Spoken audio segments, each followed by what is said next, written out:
Well, welcome back to Vive Live 2026. So with me, I have Imran Chaudhri Hi guys. with Progress Software. So Imran, can you tell me a little bit about yourself and tell me a little bit about Progress Software as well? Sure. Progress Software is a 40-year-old technology company. Okay. They have been recently, over the last dozen years, been growing by acquisition. They're now at $1 billion revenue rate. And I joined them about 12 years ago. As soon as ChatGPT hit 3 years ago, I volunteered to become the GenAI lead in our company. Okay. And it's been a wild ride since. Okay. All right. So the world of AI is kind of the wild, wild west a little bit. In healthcare, there's a ton of implications with how we use AI, sometimes the misuse of AI, the regulations around it, standardization. So I'm just wondering, like, as you've been, going through Vive this week, what has stood out to you, like, surrounding that conversation about AI? Because I think sometimes we fall into this, like, pit of, we talk about the buzzwords, we talk about the hot topics, the new tools, the whatever, but sometimes we don't necessarily get down to the core of what's truly, like, the implication of these things or the shrapnel that might be being left behind. Yes. So I'm wondering a little bit of your thoughts around that. So I've seen a couple of really cool use cases. One is AI that's reasonably autonomous in terms of answering a phone and interacting with patients or potential patients or people interested in reviewing their bill and things like that. So the use cases are proliferating at this point. There's a lot of different use cases out there. What is really interesting to think about on the safety and accuracy side of the world is that these systems are probabilistic in nature. They're not rule-based. They don't do X, Y, Z in a certain order. Right. And sometimes you really can't predict, based on a new use case that you haven't covered in your testing, what the AI is going to do or say. And so you have to spend a lot of time putting guardrails around what goes into the AI, because sometimes the AI can be corrupted by what's being fed into it. For sure. And guardrails around what comes out of the AI, that is also really important. The really interesting thing that I've been working on is, think of it as a human-driven, human-in-the-loop, or human-led semantic layer generation, where we basically start learning for a given use case what's really important for that use case, what's really important for actually accurately completing that use case, and what's really important for the safety aspects of that use case. Right. And that semantic layer helps our customers get really good results. Yeah. So, safety is not something that I've heard talked a lot about, in the AI world, right? We talk about regulation around it, we talk about standards, we talk about, even how it can help consolidate like a tech stack or something like that. But safety is something that you would think in the healthcare space would be like almost at the top of the list, right? So It should be. I'm wondering how you see the implications of not having safety be like one of the main topics. Like, what is the actual implied like downstream effect of not understanding or approaching that well? So the reason why I focus on healthcare and life sciences is because if you do your job right, you save lives. Yeah. Right? If you're not paying enough attention to safety, if you're not figuring out sort of the edge cases, the corner cases that AIs might meet in the real world, then the opposite can happen. Instead of saving lives, you can be impacting lives negatively or even causing death. Yeah. So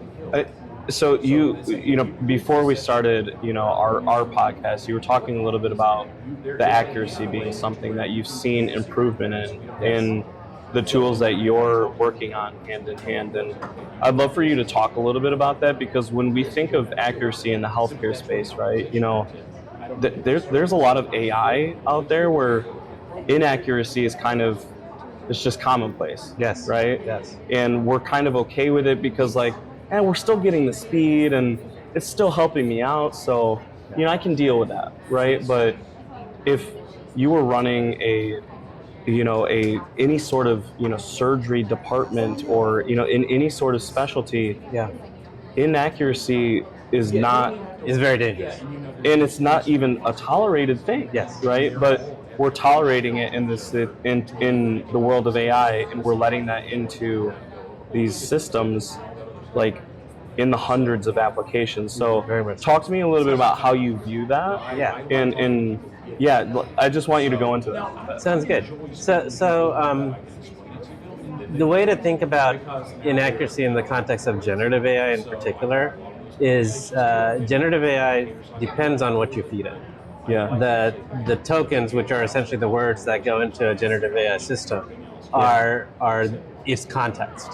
Yeah. And if you give it garbage, it's going to spit out garbage. So it's the same garbage in, garbage out paradigm, right? On the other hand, if you have 100 billion chunks of data, and out of those 100 billion chunks of data, if somebody asks a very specific question or wants the AI to do a very specific task, and you can nail for this use case, this is the data that needs to be fed to the AI, then it does a great job spitting good stuff out, right? And to give you an example, one of my large pharmaceutical customers, they created a database of certain things within their company. Can't really talk about the use case directly, Sure. but they were hitting about an 80% accuracy. Okay. With the cyborg learning system, think of it as AIs and humans working together to understand what the human experts know, and get that extracted into a reusable semantic layer. Okay. Basically, what we're doing is we're having AIs and humans work together to understand for this use case what's important, what's not important, what's safe, what's not safe, and creating that in sort of real time case. And with that in place, and they only spent like 2 days of operating that, they went from 80% to 98% accuracy.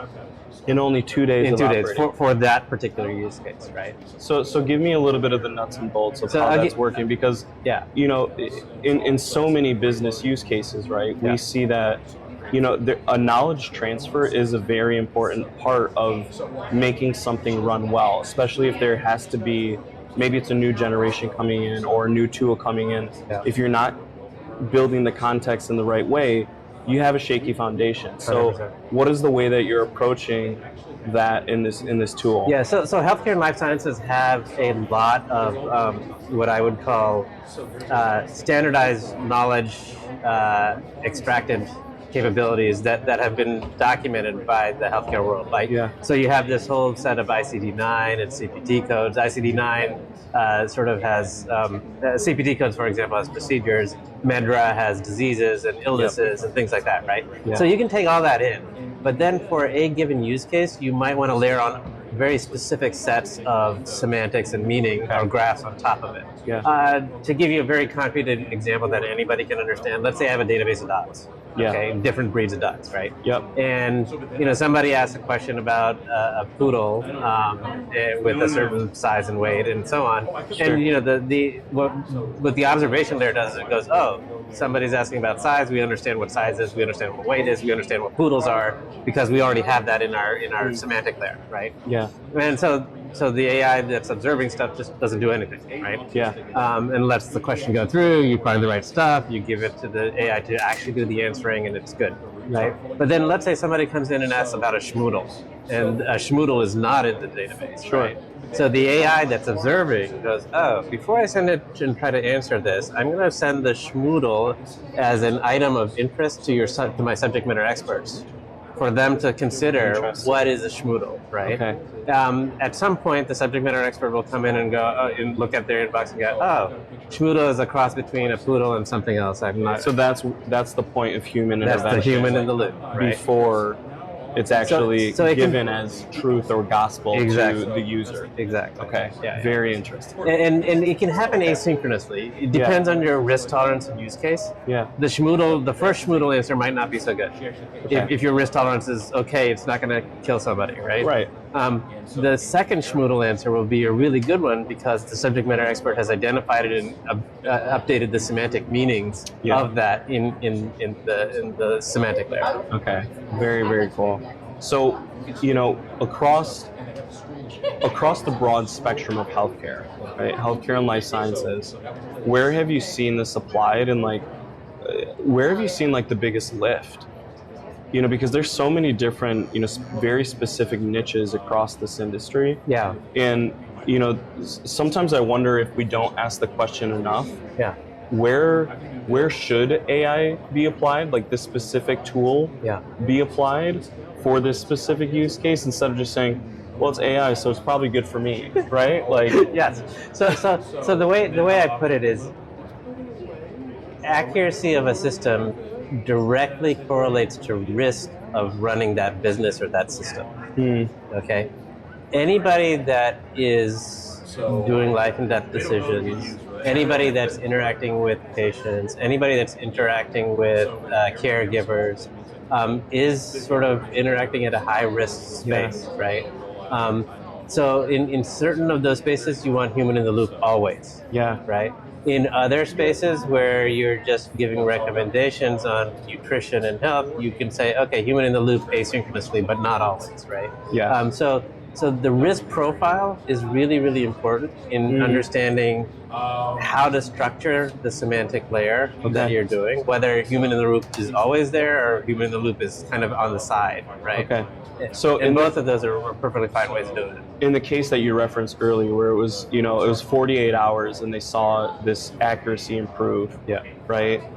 How long before that implementation did they spend actually talking about, like, what are those guardrails and what is that risk tolerance and what should that look like? That's a good question.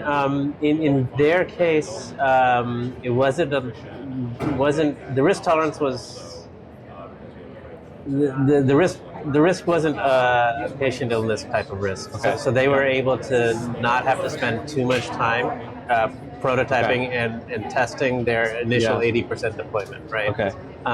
But the risk was much more a monetary risk, where that if they got the answer wrong, they might their workers might head down a path that would cause them to spend money that they would then have to redo. There's a fiscal blunder that, all right.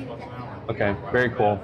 So as you continue, you know, Vive, we have, you know, today and a little bit of tomorrow left, right? Yep. And there's so many, you know, different organizations here, startups to, you know, mature companies, people that have been doing AI for decades versus folks that are just getting into it in the past couple of years. And I'm just wondering, as you look out at that landscape, is there anything that like still excites you that you're like, ooh, that is worth solving? We should be going out and solving that. Or, man, that's a gap that, like, I don't know that we have yet the tools to really be able to solve that well. Like, is there anything in that realm that you would want to chat about? So, what I would say is we are moving from an illness-based health system very slowly to a wellness-based system. Okay. Right? The idea behind trusted AI companions that can help you make healthy choices and change your behavior is something I'm beginning to see, but it's not enough out there.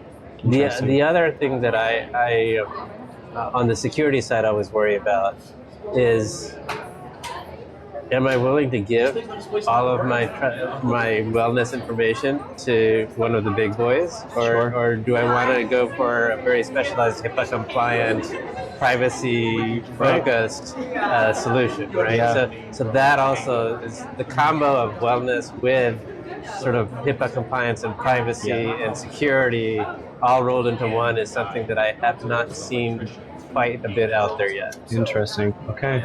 Very cool. Well, maybe next year at Vive 2027, we'll see some solutions in that realm. Sure.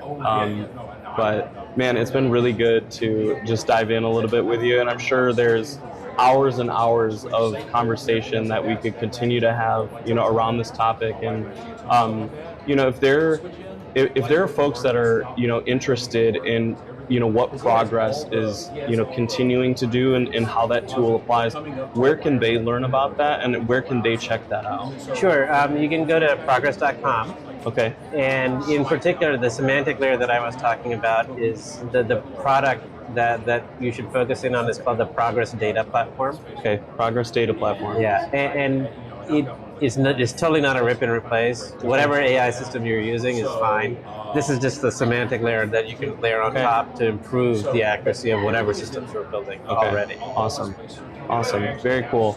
Well, man, thank you so much for your time today. Thank you, Zach. It was a pleasure. Thank you for joining the HSpec podcast, and we'll be back more from Vive 2026. Thanks, everyone. Thank you. Bye-bye.